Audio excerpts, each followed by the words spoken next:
నల్ని welcome to 30/60 details లోకి వెళ్దాం.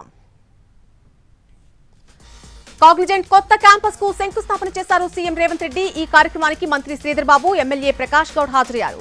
America పర్యటనలో భాగంగా కాగ్నిజెంట్ సీఈఓ రవికుమార్ తో చర్చలు జరిపారు సీఎం రేవంత్ రెడ్డి. ఈ నెల 5న న్యూజెర్సీలో రాష్ట్ర ప్రభుత్వంతో ఒప్పందం కుదిరింది. హైదరాబాద్ లో 10 లక్షల చదరపు అడుగుల విస్తీర్ణంలో కొత్త క్యాంపస్ నెలకొల్పుతామని చెప్పారు. అలాగే అదనంగా 15,000 మందికి ఉద్యోగాలు లభిస్తాయని ప్రకటించారు. అందులో భాగంగానే 10 రోజుల్లోనే కొత్త క్యాంపస్ విస్తరణకు శ్రీకారం చుట్టింది కాగ్నిజెంట్.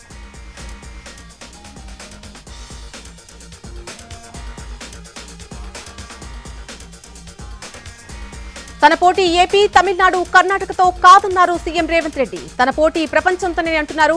ప్రపంచ అవసరాలు తీర్చేందుకు 4th సిటీని ఫ్యూచర్ సిటీగా డిజైన్ చేస్తున్నామని తెలిపారు. తెలంగాణలో అద్భుత నైపుణ్యం ఉందన్నారు. పెట్టుబడులు పెట్టేవారికి ఈ రాష్ట్రంలో రక్షణ ఉంటుందని హామీ ఇస్తున్నానని స్పష్టం చేశారు సీఎం రేవంత్ రెడ్డి.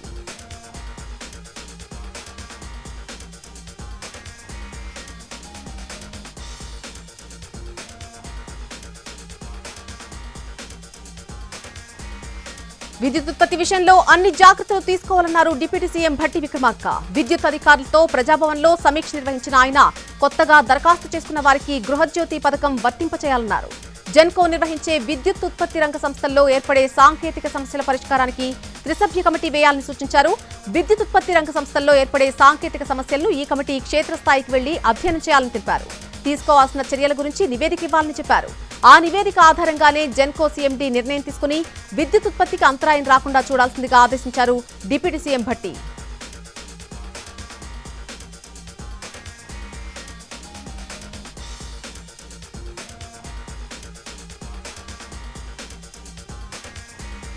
తెలంగాణలో రేపే 3వ విడత రుణమాఫీ ప్రారంభించనుంది కాంగ్రెస్ ప్రభుత్వం. ఖమ్మం జిల్లా వైరాలో జరిగే బహిరంగ సభలో 2 లక్షల వరకు రుణమాఫీని ముఖ్యమంత్రి రేవంత్ రెడ్డి ప్రారంభించనున్నారు. 3వ విడతలో 1,50,000 నుంచి 2 లక్షల వరకు ఉన్నటువంటి పంట రుణాలను మాఫీ చేస్తూ రైతుల బ్యాంకు ఖాతాల్లో నిధులు జమ చేస్తారు. మొత్తం 14,45,000 మంది రైతులకు రుణమాఫీ అవుతుందని అంచనా.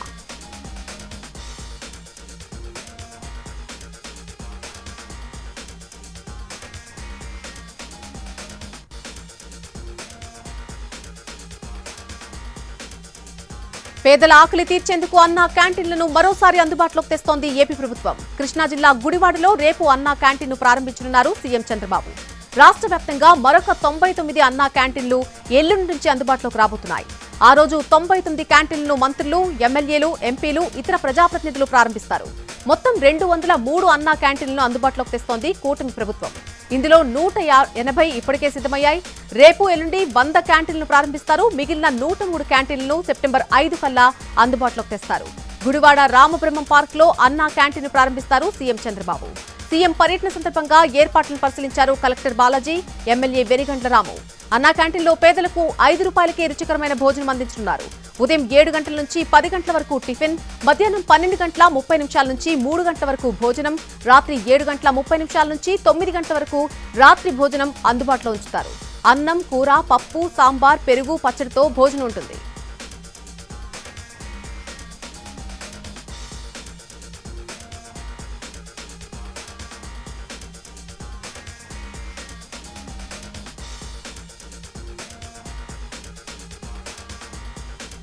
సీతారామ ఎత్తిపోతుల ప్రాజెక్టు ప్రారంభోత్సవ పనులను పరిశీలించారు మంత్రి తుమ్మల నాగేశ్వరరావు. రేపు సీఎం రేవంత్ రెడ్డి చేతుల మీదుగా సీతారామ ప్రాజెక్టు పంప్ హౌస్లను ప్రారంభిస్తారు. దీంతో ఇవాళ పనులను పర్యవేక్షించారు మంత్రి తుమ్మల. అధికారులకు పలు సూచనలు చేశారు.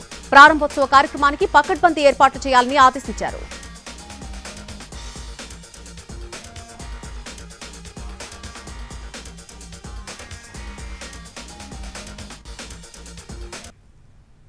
Back to news. ఉద్యోగుల బదిలీలపై ఏపీ ప్రభుత్వం కసరత్తు చేస్తోంది. వివిధ విభాగాల్లో బదిలీలకు సిద్ధమవుతోంది. అటు బదిలీలకు గైడ్ లైన్ సిద్ధం చేస్తున్నారు అధికారులు. రెవెన్యూ, పోలీస్, పంచాయతీరాజ్, గ్రామీణాభివృద్ధి, మున్సిపల్, గ్రామ, వార్డు సచివాలయాలు ఇలా వివిధ శాఖల్లో ఇంజనీరింగ్ సిబ్బంది బదిలీలను చేపట్టున్నారు. అయితే బదిలీలకు టీచర్లు, వైద్యారోగ్య సిబ్బందిని దూరంగా ఉంచారు. ఇక ఈ నెలాఖరులోగా బదిలీల ప్రక్రియ పూర్తి చేయాలని భావిస్తోంది ఏపీ ప్రభుత్వం.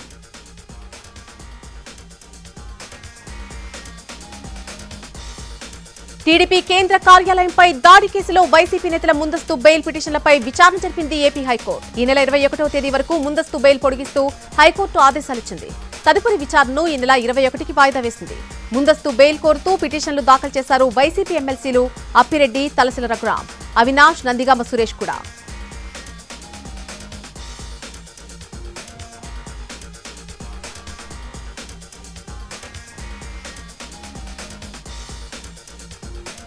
మాజీ ఎమ్మెల్యే వల్లభనేని వంశీకి ఏపీ హైకోర్టులో ఊరట లభించింది. గన్నవరం టీడీపీ ఆఫీస్పై దాడి కేసులో వంశీ ముందస్తు బెయిల్ పిటిషన్ దాఖలు చేశారు. దీనిపై విచారణ జరిపిన హైకోర్టు ఈ నెల 20 వరకు ఎలాంటి తొందరపాటు చర్యలు తీసుకోవద్దని తెలిపింది. కౌంటర్ దాఖలు చేయాలని పోలీసులకు ఏపీ హైకోర్టు ఆదేశాలు జారీ చేసింది. తదుపరి విచారణ ఈ నెల 20కి వాయిదా వేసింది ఏపీ హైకోర్టు.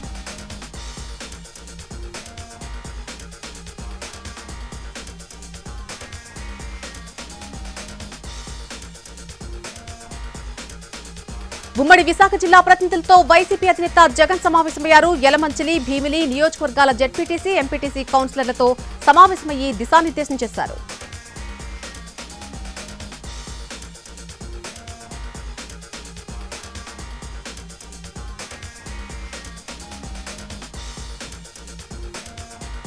జోగి రమేష్ అగ్రిగోల్డ్ భూముల వ్యవహారంలో ఏసీబీ దర్యాప్తు ముమ్మరం చేసింది. ఇప్పటికే ఈ కేసులో జోగి రాజీవ్ ను ఏసీబీ అదుపులోకి తీసుకుని విచారిస్తోంది. ఈ కేసులో మరిన్ని సస్పెన్షన్లు ఉండే అవకాశం ఉంది. రిజిస్ట్రార్ నాగేశ్వరరావు, తహసీల్దార్ జాహ్నవీలను సస్పెండ్ చేసే దిశగా ప్రభుత్వం అడుగులు వేస్తున్నట్టుగా తెలుస్తోంది.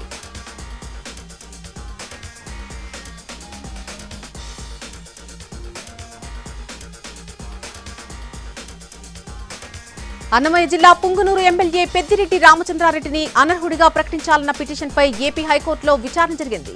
పెద్దిరెడ్డి ఎన్నికల అఫిడవిట్లో తన భార్యపై ఉన్న 145 స్థిరాస్తుల వివరాలు తెలపలేదని న్యాయమూర్తికి తెలిపారు పిటిషనర్ తరపు న్యాయవాదులు. వాదనలు విన్న న్యాయమూర్తి పుంగనూరులో పోటీ చేసిన అభ్యర్థులకు నోటీసులు జారీ చేశారు. పెద్దిరెడ్డి రామచంద్రారెడ్డిని ఎందుకు అనర్హుడిగా ప్రకటించకూడదో తెలపాలని, పుంగనూరులో పోటీ చేసిన అభ్యర్థులు కౌంటర్ వేయాలని చెప్పింది న్యాయస్థానం. తదుపరి విచారణ సెప్టెంబర్ 9కి వాయిదా వేసింది కోర్టు.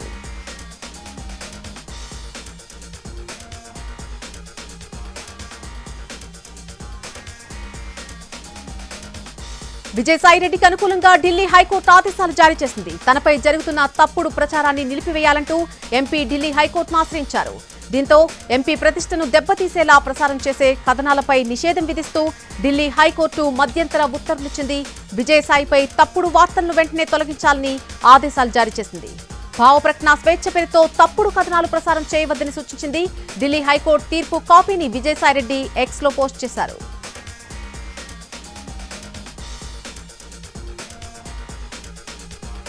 రాష్ట్రంలో లా అండ్ ఆర్డర్ వైఫల్యమవుతుందని చూపించేందుకే రాజకీయ హత్యలకు పాల్పడుతున్నారని ఆరోపించారు హోంమంత్రి బంగళపూడి అనిత.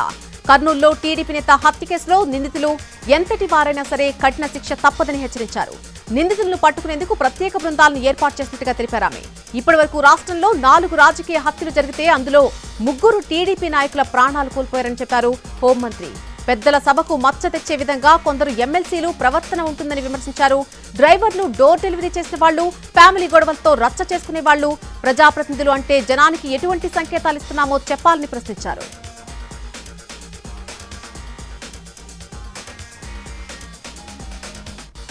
మాజీ సీఎం జగన్ ఇంటి ముందు రోడ్డు నిర్మాణం కోసం తొలగించిన భరతమాత విగ్రహాన్ని తిరిగి అదే ప్రాంతంలో ఏర్పాటు చేస్తున్నారు స్థానికులు. పాత విగ్రహం పాడైపోవడంతో 3 అడుగుల విగ్రహాన్ని ఏర్పాటు చేశారు. గతంలో జగన్ ఇంటి ముందు రోడ్డు నిర్మాణం కోసం భరతమాత విగ్రహాన్ని తొలగించారు అధికారులు. భరతమాత సెంటర్లో విగ్రహాన్ని తొలగించవద్దని స్థానికులు ఆందోళన చేసినా ఫలితం లేకుండా పోయింది. ప్రభుత్వం మారిపోవడంతో సీఎం ఇంటి ముందు రోడ్డును ప్రజల కోసం కూటమి సర్కార్ తెరిచి ఉంచింది. దీంతో పాత విగ్రహాన్ని ఏర్పాటు చేద్దామని తలచినా అది పాడైపోవడంతో కొత్తగా మరొక విగ్రహాన్ని తయారు చేయించి ఏర్పాటు చేస్తున్నారు స్థానికులు. రేపు స్వాతంత్ర దినోత్సవం సందర్భంగా చందాలు వేసుకుని మరీ అక్కడ కొత్త విగ్రహాన్ని ఏర్పాటు చేస్తున్నారు.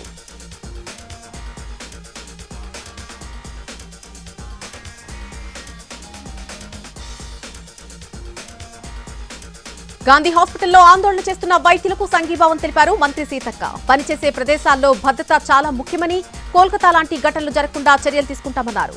సీఎం రేవంత్ రెడ్డితో కలిసి మహిళా భద్రతకు కృషి చేస్తామన్నారు. వైద్యుల భద్రత మనందరి బాధ్యత అని చెప్పారు మంత్రి సీతక్క.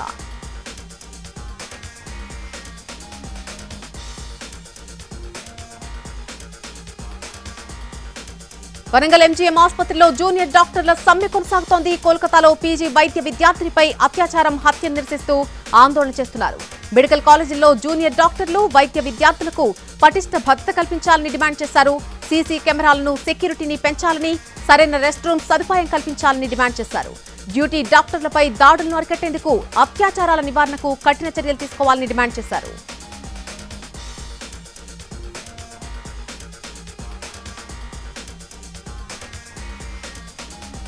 కర్నూలు జీజీహెచ్ లో జూనియర్ డాక్టర్లు ఆందోళన చేపట్టారు. దాంతో వైద్య సేవలు స్తంభించిపోయాయి.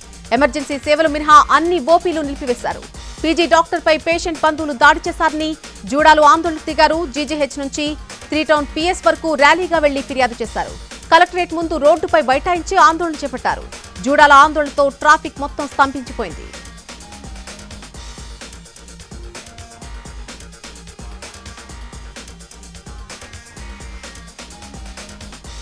ఎమ్మెల్సీ దువ్వాడ శ్రీనివాస్ ఎపిసోడ్ కొనసాగుతోంది. 7వ రోజు కూడా దువ్వాడ ఇంటి ముందు భార్య, కూతురు ఆందోళన చేస్తున్నారు.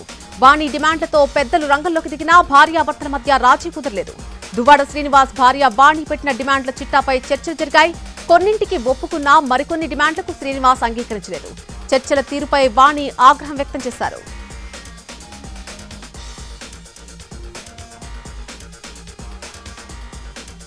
ఒంగోలు మున్సిపల్ కార్పొరేషన్ లో వైసీపీకి షాక్ తగిలింది. వైసీపీని వీడి టీడీపీలో చేరారు మేయర్ గంగాడ సుజాత. మేయర్ తో పాటు డిప్యూటీ మేయర్ వేమూరి బుజ్జి, మరొక 8 మంది కార్పొరేటర్లు కూడా సైకిల్ ఎక్కేశారు. వారందరికీ కండువా కప్పి పార్టీలోకి ఆహ్వానించారు ఒంగోలు ఎమ్మెల్యే దామచర్ల జనార్దన్. ఇప్పటికే 11 మంది వైసీపీ కార్పొరేటర్లు టీడీపీలో చేరిపోయారు. ఇప్పుడు మేయర్, డిప్యూటీ మేయర్ తో పాటు 8 మంది కార్పొరేటర్లు చేరడంతో ఒంగోలు మున్సిపాలిటీ టీడీపీ వశమైంది.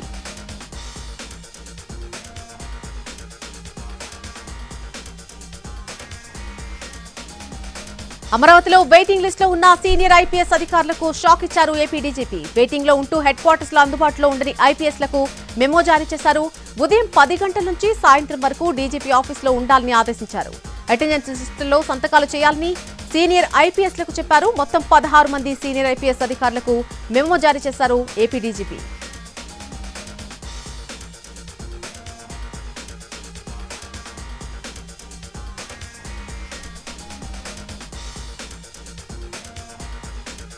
విశాఖలో స్టీల్ ప్లాంట్ పరిరక్షణ కోసం మరోసారి ఉద్యమానికి సిద్ధమవుతోంది పోరాట కమిటీ. ప్రత్యక్ష పోరాటానికి సంబంధించినటువంటి షెడ్యూల్ ప్రకటించింది. ఈ నెల 22న సీఎం కార్యాలయం ముట్టడిస్తామని తెలిపింది. సెప్టెంబర్లో రాష్ట్ర వ్యాప్తంగా ఆందోళనకు పిలుపునిచ్చింది పోరాట కమిటీ. కేంద్ర మంత్రి స్పష్టమైన హామీ ఇచ్చిన తర్వాత కూడా విశాఖ ఉక్కును మూసివేసే దిశగా చర్యలు జరుగుతున్నాయని ఆరోపించింది.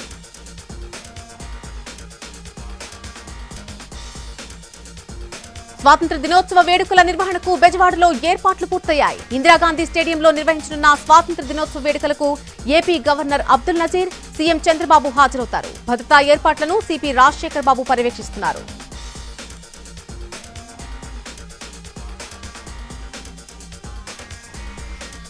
స్వాతంత్ర దినోత్సవ వేడుకలకు గోల్కొండ కోట ముస్తాబవుతోంది. ఘనంగా నిర్వహించేందుకు అధికారులు ముమ్మరంగా ఏర్పాట్లు చేస్తున్నారు. గోల్కొండ కిల్లాపై ముఖ్యమంత్రి రేవంత్ రెడ్డి జాతీయ జెండా ఎగురవేయనున్నారు.